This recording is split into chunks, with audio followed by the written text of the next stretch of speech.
Assalamualaikum warahmatullahi wabarakatuh. Perkenalkan, saya Faradiba dengan NIM 2511031039. Saya akan memaparkan materi dari kelompok 3, yaitu tentang kesehatan mental dalam konteks kehidupan.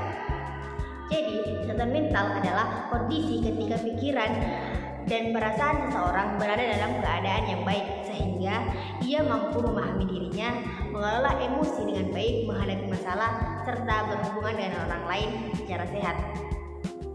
Seseorang yang memiliki kesehatan mental yang baik biasanya merasakan emosi dengan wajar, berpikir jernih, membuat keputusan yang tepat, menghadapi stres tanpa mudah kewalahan.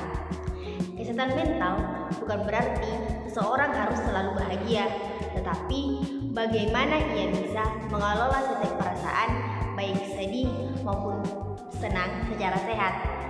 Kesehatan mental juga sama pentingnya dengan kesehatan fisik karena mempengaruhi cara seseorang belajar, bekerja, dan berhubungan dengan orang lain. Kesehatan mental dalam konteks kehidupan ada beberapa, seperti remaja dan mahasiswa, tempat kerja, lansia, dan terhadap media sosial. Jadi, yang pertama itu kesehatan mental pada remaja dan mahasiswa. Remaja dan mahasiswa berada pada masa transisi, yaitu mencari jati diri, mulai mandiri, menghadapi tuntutan akademik dan sosial. Karena itu, mereka sering mengalami stres dan kecemasan, depresi atau kesepian, kebingungan identitas, dan dampak media sosial baik positif maupun negatif.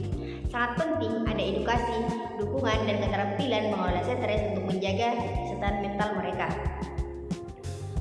Nah, yang kedua yaitu kesehatan mental di tempat kerja. Karyawan bisa mengalami tekanan dari beban kerja, deadline, kurang dukungan, dan minim kontrol dalam pekerjaan. Akibatnya yaitu munculnya kecemasan atau depresi, burnout, gangguan tidur, dan menurunnya produktivitas diri seseorang. Perusahaan perlu membuat lingkungan kerja yang sehat, memberi dukungan emosional, menyediakan layanan konseling, dan memberi ruang istirahat yang cukup. Yang ketiga, kesehatan mental pada lansia. Saat usia bertambah, terjadi perubahan fisik, emosional, dan sosial.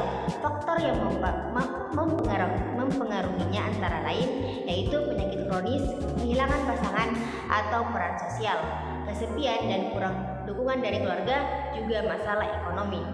Masalah umum pada lansia mencakup depresi, kecemasan, demensia, dan isolasi sosial.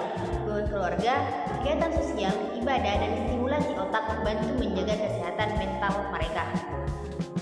Yang keempat yaitu dampak media sosial bagi seseorang.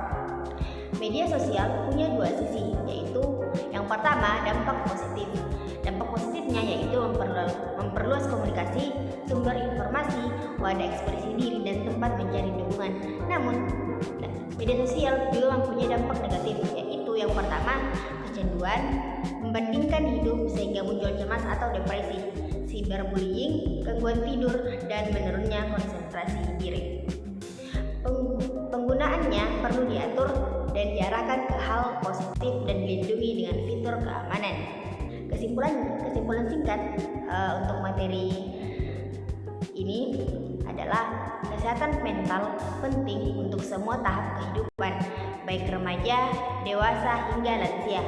Faktor biologis, psikologis, sosial, dan lingkungan semuanya dapat mengaruhi hubungan keluarga, sekolah, tempat kerja, dan masyarakat sangat dibutuhkan agar setiap orang hidup lebih sehat dan stabil secara emosional. Mungkin itu saja dari saya, kurang dan lebihnya mohon dimaafkan.